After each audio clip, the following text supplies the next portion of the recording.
Welcome to Inside the Row, the podcast where we speak to the leading minds in wealth management. I'm your host, David Clark, and I'm joined again by Tom Oriel here. Tom, hi, how are you today? I'm good, David. How are you? Yeah, really well, thanks. Good. We've got Michael Traill on the podcast again. Second time since 2021 was the last time I was on the podcast. What are some of the things you're excited to talk to him about? Yeah, so I saw Michael had written an article, an op-ed piece in the Financial Review around the NDIS.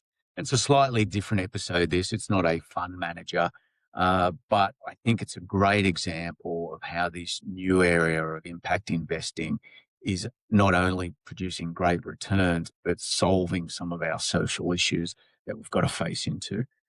So having Michael on, look, I just think he's one of the smartest guys in financial markets and who seems to have a really good, strong ethic that my values align to anyway. So when I saw it, I thought, well, let's get him on. Yeah, good one. I think it'll be a really good episode. I think, the elephant in the room with a lot of the impact investing is always, is there a trade-off for feeling good? And hearing what he has to say about that will be really, really good to learn from. And then also just the NDIS piece. I think there's, a lot in the media today about the NDIS and some of the more precarious providers in that space. So any of the comments that he can provide will be fascinating. Yeah, the way I think about it is you've got these four big government expenses being, funding the age pension, Medicare, what else? NDIS is one of those, and defence. Now, defence is going up a bit because of geopolitics, which we all understand. The age pension is really important and we need that. And we've got an ageing population, so we've got issues on that. And Medicare by global standards is, world recognised as being one of the best. However, NDIS, something in the past, I want to say, like 24% annual growth in the costs. So it just seems totally unsustainable, and we can all point to things where we've seen or, news articles of some sort of scam or costs being outblown or outcomes not being ideal. So, I'm really keen to hear how what I think is one of Australia's brightest minds in this area thinks about this. Absolutely. Should be good. Let's get into it. Remember that the podcast isn't recorded as financial advice or personal advice. People are always encouraged to listen to the disclaimer at the end of the podcast and also read all offer documents on investments. Doesn't really apply to this episode, but I think it's practice. Hope you enjoyed the episode. Michael Traill, welcome back to Inside the Row. Lovely to be back on board with you, David. Thank you. Keen listeners, this would be keen listeners. Episode 104 back in November 2021 is my podcast. Outstanding. Great to be back with a little interregnum. It's terrific. Look, for some of our less disciplined listeners, who is Michael Traill? So the quick potted history, grew up as a kid in country town, Victoria, Morwell, proud product of Morwell High School in the state education system. Dad was the first in 4 generations to go past year 10 at school, and I grew up in a community which would probably now be regarded as a postcode of disadvantage, so that stays in your DNA. But I remember a generally very happy childhood and a pretty strong community, which sadly, in its own way, let families down where kids weren't given the opportunities to achieve.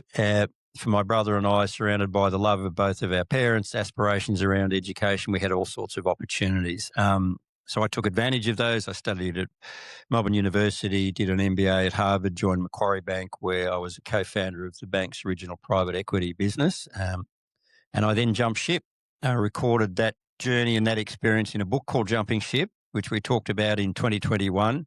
But what that captured was, when I was then 41 in 2001, what my wife would describe as an early version of a midlife crisis. Accurate description, I think. And I left Macquarie, which I'd enjoyed. That was a great experience personally and professionally and financially. But the opportunity, the itch that I needed to scratch was, could I use whatever I'd learned in a 20-year career in business, in private equity, and try and make a difference in terms of social impact. And so I started as founding chief executive of an organisation called Social Ventures Australia in 2002. And in the period since, which is nearly a generation, 24 years, I had the privileged opportunity to be involved in that world of combining business disciplines for social purpose. Really enjoyed the experience at SVA, which continues to grow and thrive. Team now of 100 people. A long time since I was involved there, as I stood down as CEO in 2014 after 12 years at the helm there. My successor, Rob Coscar, did a fantastic job in continuing to build the organisation. Then Susie Riddell and now James Toomey, who used to run Mission Australia.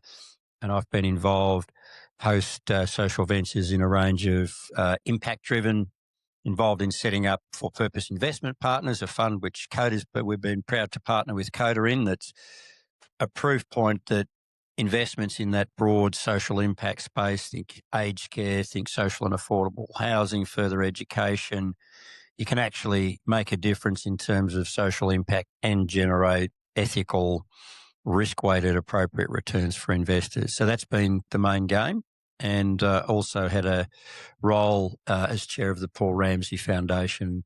In fact, just stepping down from that in a few days' time after 10 years of involvement there, and really enjoyed that. That's been a wonderful opportunity to chair a foundation which was established courtesy of the generosity of Paul Ramsay, one of this country's great entrepreneurs. And Paul left a legacy at that time of about $3.5 billion, which was virtually all of his equity in the global Ramsay Healthcare. So that's the shrunk wrap summary of the journey. What a path that you've been on it universally around markets over the last 30 years. Whenever your name has come up, inevitably people have said, he's really smart, he's really well considered, and he's very ethical. So that's why I love having you on the podcast. Just touching on that sort of, I think for a lot of people, impact investing is something new. And when we had for purpose investments on, and we sort of back in November 21, just a quick snapshot. How has that progressed? How has it gone? The dog eating the dog food. Very, very fair question. Good question. And so just a quick historical reprise. The genesis of For Purpose, and I know we had a chat about this in 2021, was pioneering work that I was involved in at SVA with other non-profit leaders when we brought out of bankruptcy the old ABC childcare centres in 2010. So that's 16 years ago now. But what Goodstart Early Learning, so Goodstart was the non-profit entity. We raised a capital stack of $165 million. We brought out of bankruptcy ABC childcare, which at its peak had a market cap of $2.6 billion. Front page story for all the wrong reasons, went bankrupt. We bought it relatively cheaply, but it was a turnaround. And it was the biggest provider of early learning and care in the country, and continues to be. $1 billion plus social enterprise. The intel inside that was what in capital markets terms is a subordinated debt layer. So we structured it as a non-profit, but those investors, which were family offices, high net worth, foundations, got a 12% annual yield for 8 years. Good return, very good return. And so that planted the seed for me, which was, this is not just a one-off. If you think about the broad suite of human care services in Australia, think aged care, social and affordable housing, further education, that dynamic of a non-profit structure, but a capital stack that can provide risk-weighted returns was the central narrative. And my belief, and you guys at CAT have been incredibly supportive of this when we raised our first fund of 80 million, was that if you repeated that structure in ethically aligned businesses, you could deliver a risk-weighted return that investors would be very happy with. And if you could do that well, throwing in another hat that I've had courtesy of the experience of being on the board of Australian Retirement Trust, where I chaired the Investment Committee, the idea that you could actually attract super funds as the $4 trillion capital behemoth in the Australian markets, they would also be investors in this.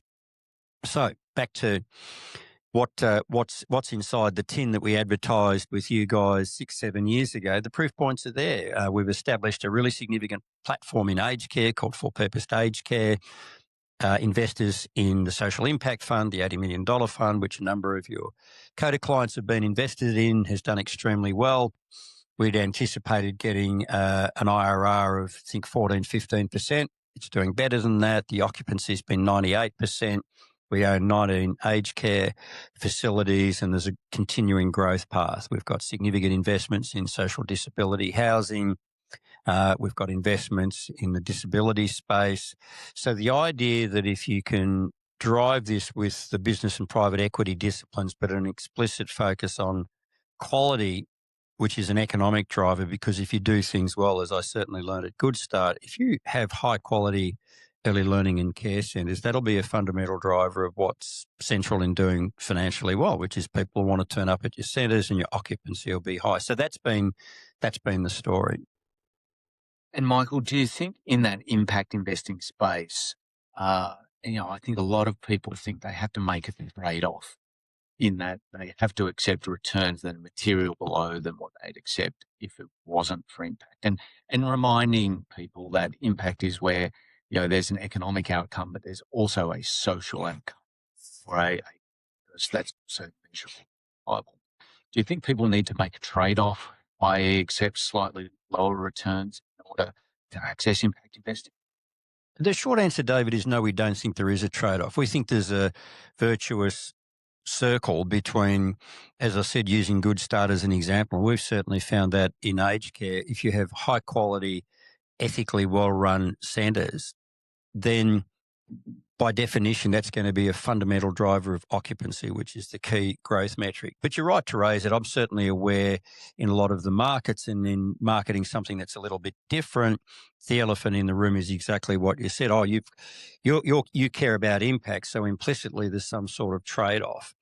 What is subtly but significantly different is that our belief is that structuring these in non-profit entities but having a really thoughtful, long-dated ownership horizon is a really important part of what we're trying to achieve. So I don't want to sound like poacher turned gamekeeper given my private equity history, but our core thesis is actually ownership, good ownership in the sectors that we care about is not actually best served by a shorter-term private equity focus. And if I wanted to be caustic or critical, I'd say there can be a bit of rip it and grip it and flog it. Own it, play the cycle, sell it over a period of 3 or 4 years, clip the ticket on your performance fee and move on. That's not our orientation. That's not our focus.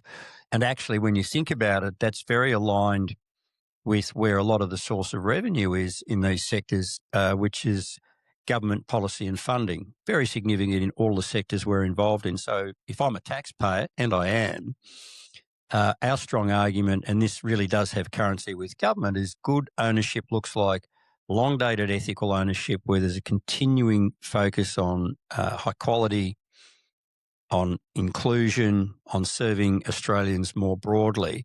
But if you do that, and you do that well, actually this is an investment that has infrastructure characteristics. So when we think of social infrastructure, we think 8 to 10 year plus ownership, a reliable ability through the cycle. We don't play the cycle. We're not interested in doing that. We certainly don't want to overpay for businesses we acquire, but we're a long-term investor.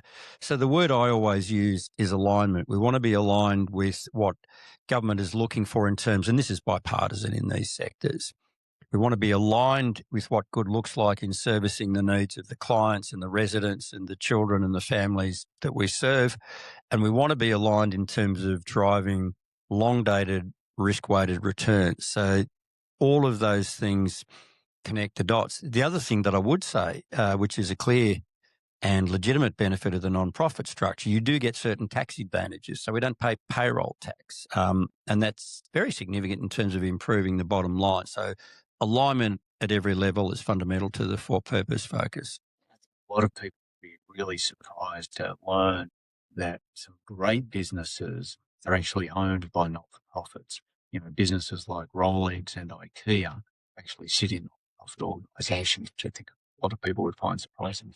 Now, Michael, I reached out to you because I read an article in the paper, I think it might have been about the NDIS and some ideas you've got around it. And it just seems that the NDIS is super topic, that the expenses of it seem to have gone out of control. That's a risk in terms of the good it's providing, you'll be able to do that in the long term because it may implode due to the rate of change or growth. Can we perhaps start by framing up what the problem is as you see it?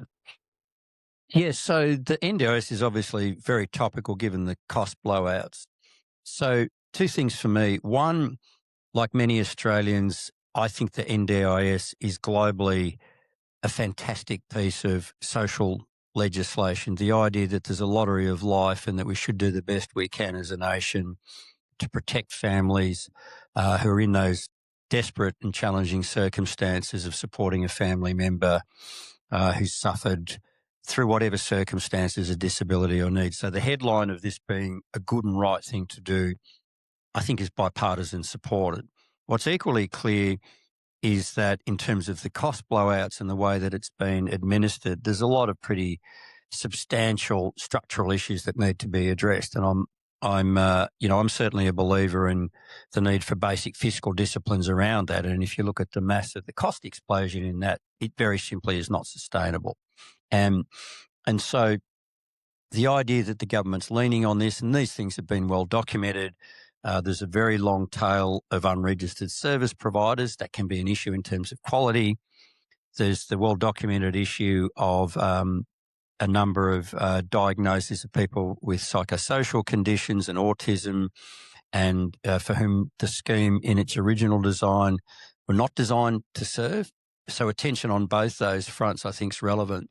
And then to the point that I made in an op-ed piece with my friend and colleague on the board of For-Purpose Investment Partners, Lynn Hatfield-Dodds, who's got a storied experience in both as a senior level in the public service. She ran social policy in Prime Minister and Cabinet. She's been a very successful CEO in the non-profit world, and she was around at the front end of the design of the system. And she and I both feel very strongly that the opportunity and need for ethical large-scale service providers is very strong in that sector. And we've had the privilege of getting to talk to some of the key players in that sector. And what's pretty clear, and this was a lesson from Goodstart, if you're a large ethical player and you've got the capacity to drive cost efficiencies ethically across the network, if you can invest in the training and support that's needed for staff and resources, if you can tap best practice in terms of support, technology and service delivery locally and globally, that's really important. And the concern that we're expressing in the op-ed piece in the Fin Review article was that we really need to explore, if we're designing a market, and try and enable as best we can the emergence of ethical large-scale operators. And the system's not doing that particularly well at the moment. There are pricing issues which mean that the ethical large-scale providers get caught with essentially underpricing of some of the more complex clients that they inevitably end up having to serve. And if you look at their balance sheets and P&L, most people with a commercial background would look at them and say, these entities are really going to struggle to survive. There's a lot of P&L erosion and balance sheet erosion, and that's not sensible or sustainable. So again, harking back to Goodstart, I know what Goodstart has been able to do as a sector leader is invest in critical areas around evidence, around research, around training and support. And I think we ignore that at our peril. Michael, I think helicoptering up a little bit, if I can, am I thinking about this the right way, that the National Disability Insurance Scheme, the NDIS, is one of the significant costs in the Australian government budget? I think that you've sort of got, four really big expenses, being the age pension, forecast to be around 60 billion. Then you've got NDIS in behind that at about sort of 56 billion. Defence probably below it at about 55, and then Medicare at 50. So it's in terms of the government expenditure, it's really, really large.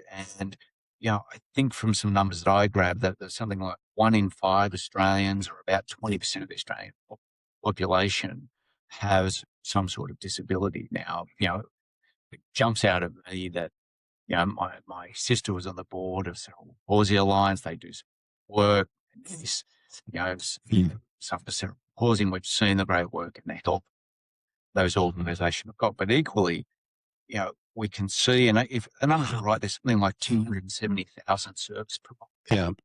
Yeah. Wow, 270 different providers. Are they registered? Well, many are not. And this is one of the challenges. And so to your point, I think, the critical importance of doing this ethically and well, particularly for those people and those families most in need. B, that number is a very significant chunk of the budget. So the pretty much exponential growth of that is just not sustainable at any rational level. And C, your point about that long unregistered tail, the idea that we need to provide incentives for high quality trained workforce. If you interrogate that market, there'll be a number of data points that suggest there's a lot of service provision which is not necessarily of great quality. The example I always use, my son's partner is an exercise physiologist. She works with a ethical, high-quality disability service provider in Melbourne. She enjoys her work. She's supported by a high-quality organisation that provides training and learning for her. She could earn significantly more by going out on her own without any of that backup support and resources. Now, when you look at a market design that allows that to happen, now she's highly qualified, but allows that to happen for an unregistered provider who can charge to the price limit, that's not smart design. That's not smart or appropriate design. And it's an example of one of the areas in terms of, yes, it's a complex beast. Yes, I get the analogy of we're trying to build a plane while we're flying it. But there's a duty of care and efficiency in terms of how that should be driven, of which there's too much evidence that's not been done well. It's not been thought through. Yeah, I reached out to a prominent CEO of one of these delivery organisations, one that I think's held in super high respect across the market and seen as, that real tier one. And they called out straight away the fact that, they might be delivering $190 an hour, but the person who's just gotten qualified and got a badge, in some little suburban mall is also charging $190 an hour, but their service delivery comes with all the bells and whistles systems behind it, where the other one doesn't.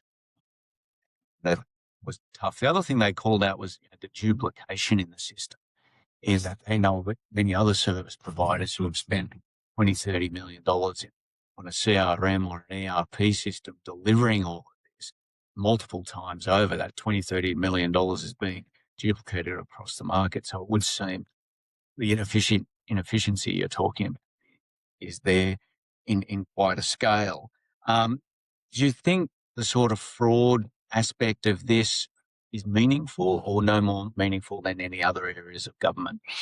Look, I don't have the comparative data points to give you a high quality answer to that. I mean, certainly those examples are terrible. Are they massively more significant than elsewhere? I'm not sure. My instinct is that the structural and design things that we're talking about in terms of addressing those pricing issues, addressing that large chunk of the unregistered service provider market are fundamental. And I think to your point, David, the opportunity, and this is a much broader concern that I have as well, is that there needs to be a focus on productivity and efficiency. And unless you've got your head in the sand, you look at what's happening in the breaking world of AI.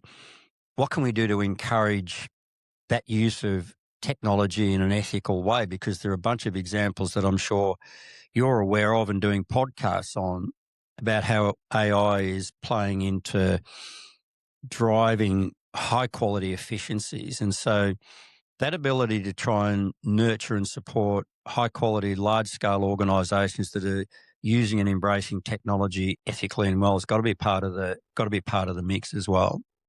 So, Michael, how do we transition to another paradigm where it's much more efficient and much more sustainable?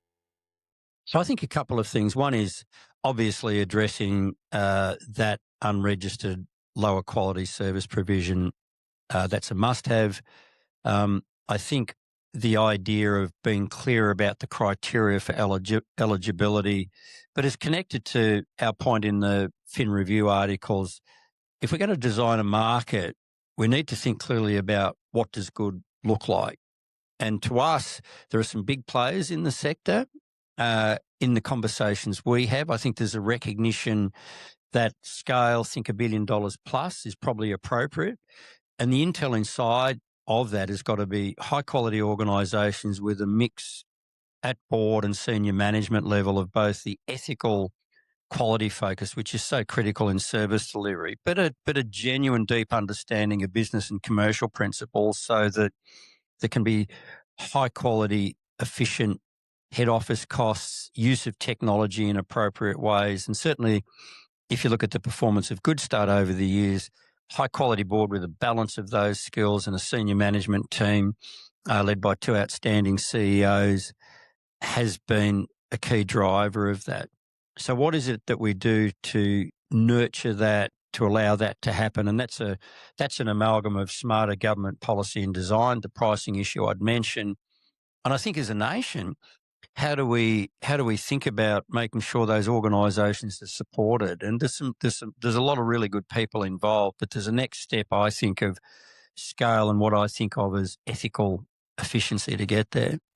Michael, is the Medicare system a reasonable place to start of what good kind of looks like, in that you've got a system there where my interpretation is, I'm no Medicare expert, but if something's a pretty core medical need, I expect there to be a reasonable contribution or to be recognised on the list.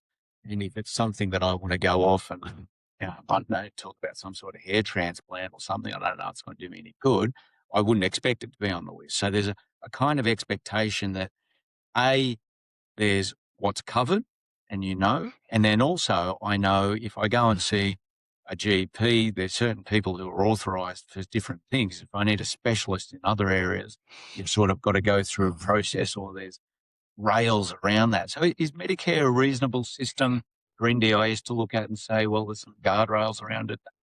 Look, I think so. And I think the recognition that a clearer understanding of who's eligible for NDIS, not dropping the ball in terms of supporting people who've been on it, who need other support, but the diagnosis around the psychosocial autism is pretty well documented. So how we think about that, do that more cost efficiently. And I do think if you step back from this, there's always a risk reasonably that we focus on what could and should be done better. But certainly if you travel globally, recognition of what a powerful thing the NDIS is as a design principle, making sure we get the implementation right is critical. And equally with Medicare, I think globally Australia is recognised as having a pretty high quality healthcare system, and the intel inside of Medicare and the structure and support that provides is, if it's not global best practice, it's certainly up there. And what role do investors have to play in this, and how can they help facilitate this happening?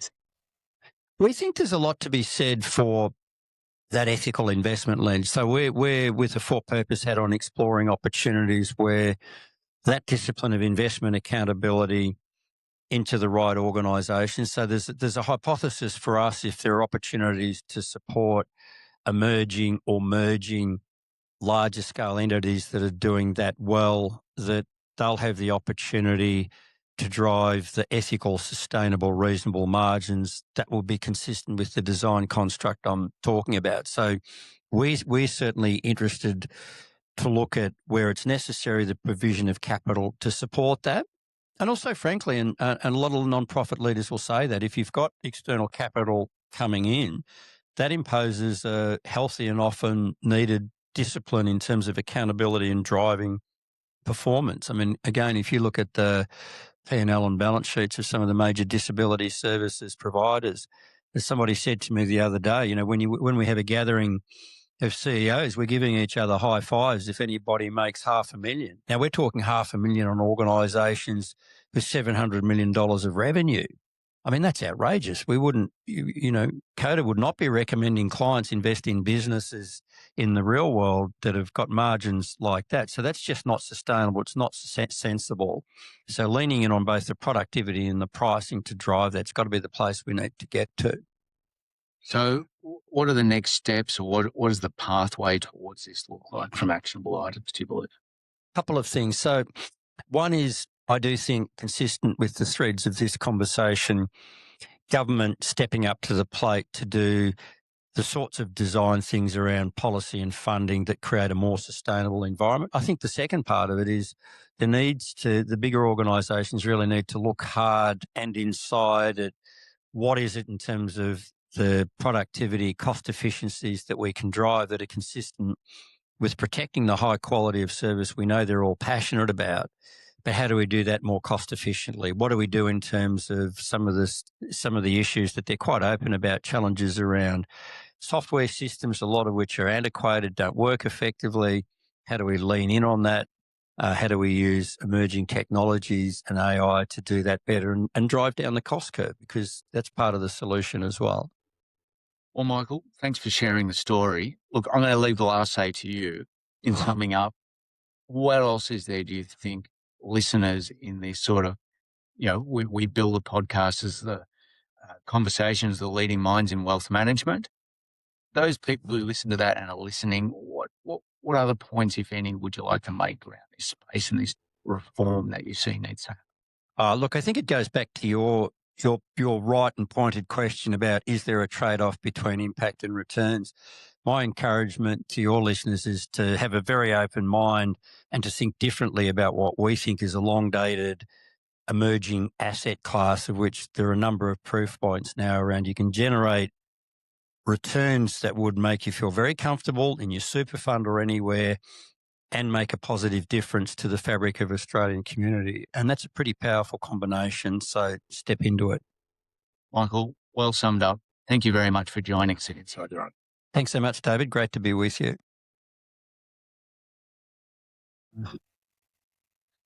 Welcome back, listeners, and those watching on YouTube or Spotify. I hope you enjoyed that podcast. Tom, what are your takeouts? Well, firstly, I think he addressed the elephant in the room. The Social Impact Fund has been beating its 14 to 15% IRR target with high occupancy rates in the assets that it holds. So that was really cool. Good to hear that it's performing to expectation. And then also just his comments on the NDIS. It was striking. 270,000 providers, many of them unregistered. I think he had an anecdote or saying a qualified worker and someone with a badge at a suburban mall can charge up to $190 per hour. It's outrageous. But then he also had some fascinating pieces in there about where they're seeing value and how they're creating that opportunity in the space. So it was really, really good episode. What were some of the key takeouts for you? Yeah, I think the one key takeout for me is that, this has the ability to create an infrastructure-like asset class. I don't think there'll be too many arguments from people that we have to have, or it's right that society has in Australia an NDIS type of scheme. We all acknowledge Medicare and it's seen as a great system. And I think the way he's proposing about going away and, providing some rigor and the consolidation of the providers makes complete sense. But as an investor and a capital allocator, I think, this starts to now feel, and I'd expect it to behave almost like infrastructure. And that probably creates an opportunity for investors. So I think it's a real watch this space. So yeah, I really enjoyed it. My view would be, we could do far worse than listen to people like Michael Traill. And if people like that are willing to get involved and help solve these issues, we should be putting them right at the top of the pile, in my view. Yeah, absolutely. I think it was fascinating. The only thing that sits out in my mind with that in terms of it being an infrastructure asset is that, how much of this is subject to a flick of a pen and policy change? Legislative change. But most of the infrastructure type assets that we're talking about. There's an element of that. Ports, or some sort of social infrastructure. And then it just becomes, you're working out how incentivized governments or people have to make those changes. So thank you very much for listening to it. We appreciate it. Remember to keep your feedback coming. You can email me at david.clark@codacapital.com. Thanks for listening. Thank you for listening to Inside the Rope with David Clark. Be sure to subscribe to this podcast on iTunes. You can connect with David by visiting codacapital.com. Any views expressed in this recording represent the personal opinions of the speaker and do not represent the view of any other party. If this recording contains reference to any financial products, that reference does not constitute advice or recommendation and may not be relied upon. Listeners in Australia are encouraged to visit www.moneysmart.gov.au to obtain information regarding financial advice and investments.